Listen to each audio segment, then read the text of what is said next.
Welcome back as a fellow traveler on the Liberty Road. I'm Dave Patterson, and I cover national security and foreign policy for Liberty Nation News.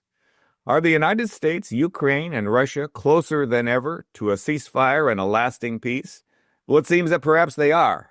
However, fighting continues with the first freezing winds of winter, making combat on the frostbitten Ukrainian battlefields even more unbearable.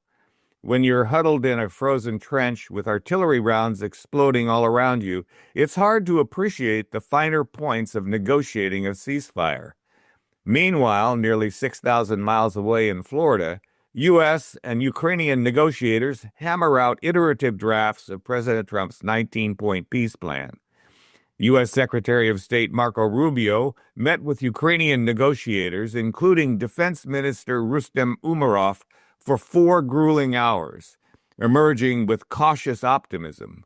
Rubio declared the talks, quote, productive, unquote, hailing, quote, real progress, unquote, on revising President Trump's 19-point peace blueprint. But he tempered the glow, so to speak, with, quote, there's much work to do, there isn't a done deal yet, territory and security and trust remain the thorns in our sides, unquote. In Russia, Special Envoy Steve Witkoff arrived in Moscow on December 1st to discuss the latest draft proposal with Russian President Vladimir Putin. Witkoff is carrying a pared-down version of the original 19-point plan.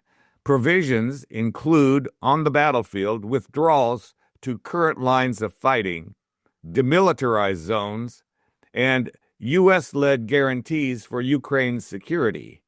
Till now, Putin has demanded full recognition of annexed territory and a neutral Ukraine with a smaller standing army. Will Putin bend on these demands? It's a driving question. The Russian leader, persistently defiant in the past, is facing mounting pressure, however.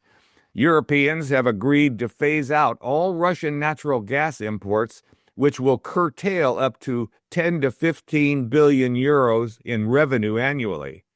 Ukraine President Zelensky has, since negotiations began, been the one to agree to concessions. Putin has not given in on one, not one. Now is the time for Russia to start negotiating in good faith. I'm Dave Patterson, and thank you for joining me as a fellow traveler on the Liberty Road.